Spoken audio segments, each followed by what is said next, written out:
ഇൻക്ലാബ് സിന്ദാബാദ് ജയ് കിസാൻ മുദ്രാവാക്യം വിളിച്ച് രാജസ്ഥാനിലെ CPIM MP അമ്ര റാമിൻ്റെ സത്യപ്രതിജ്ഞ. കർഷക നേതാവായ അമ്ര റാം ആദ്യ ദിനം ട്രാക്ടറിൽ പാർലമെൻറ്റിലെത്തിയതും ശ്രദ്ധേയമായിരുന്നു.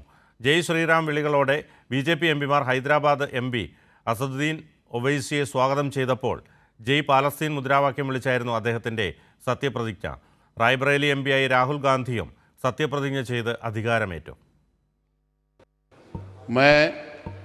अमरा राम जो लोकसभा का सदस्य निर्वाचित हुआ हूँ, सत्यनिष्ठा से प्रतिज्ञान करता हूँ। इनकलाब जिंदाबाद, जय जवान, जय किसान, जय संविधान. രാജസ്ഥാനിലെ കർഷക പോരാട്ടങ്ങളുടെയും ഇടതുപക്ഷത്തിൻ്റെയും മുഖമായ അമ്ര റാം സത്യപ്രതിജ്ഞയും മോദി സർക്കാരിനെതിരായ പോരാട്ടമാക്കി മാറ്റി. കർഷക നേതാവ് കൂടിയായ CPIM MP ലോക്സഭയിലേക്ക് ആദ്യ ദിനത്തിൽ ട്രാക്ടറിലെത്തിയത് ദേശീയ ശ്രദ്ധ നേടിയിരുന്നു. സിക്കാർ മണ്ഡലത്തിൽ 2 തവണകളായി സിറ്റിംഗ് MP ആയിരുന്ന BJP സ്ഥാനാർത്ഥി സുമേധാനന്ദ സരസ്വതിയെ 72,896 വോട്ടിന് പരാജയപ്പെടുത്തിയാണ് 72-കാരനായ അമ്ര റാം ലോക്സഭയിലെത്തുന്നത്. ജയ് പലസ്തീൻ മുദ്രാവാക്യം ഉയർത്തിയുള്ള AIMIM നേതാവും ഹൈദരാബാദ് MPയുമായ അസദുദ്ദീൻ ഒവൈസിയുടെ സത്യപ്രതിജ്ഞയും 2ാം ദിനത്തിലെ വേറിട്ട കാഴ്ചയായി. സത്യപ്രതിജ്ഞയ്ക്കായി ഒവൈസിയുടെ പേര് പ്രോട്ടോം സ്പീക്കർ വിളിച്ചപ്പോൾ തന്നെ BJP MPമാർ കൂട്ടത്തോടെ ജയ് ശ്രീറാം മുഴക്കുന്നതിനും സഭ സാക്ഷിയായി.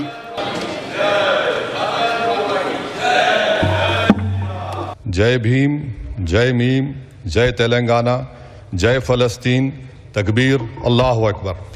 ഭരണഘടന ഉയർത്തിപ്പിടിച്ചായിരുന്നു റായ്ബറേലി MPയായി രാഹുൽ ഗാന്ധിയുടെ സത്യപ്രതിജ്ഞ. സോണിയാഗാന്ധിയും പ്രിയങ്ക ഗാന്ധിയും സത്യപ്രതിജ്ഞാ ചടങ്ങ് കാണാൻ സന്ദർശക ഗ്യാലറിയിൽ എത്തിയിരുന്നു.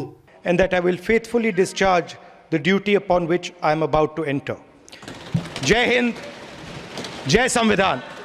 സമാജ്വാദി പാർട്ടി നേതാവ് അഖിലേഷ് യാദവ്, ഭാര്യ ഡിംപിൾ യാദവ്, NDA സ്പീക്കർ സ്ഥാനാർത്ഥി ഓം ബിർള, DMK MPമാരായ A രാജ, കനിമൊഴി, നടി ഹേമമാലിനി, നടൻ രവി കിഷൻ അടക്കം പ്രമുഖർ സത്യപ്രതിജ്ഞ ചെയ്ത് അധികാരമേറ്റു.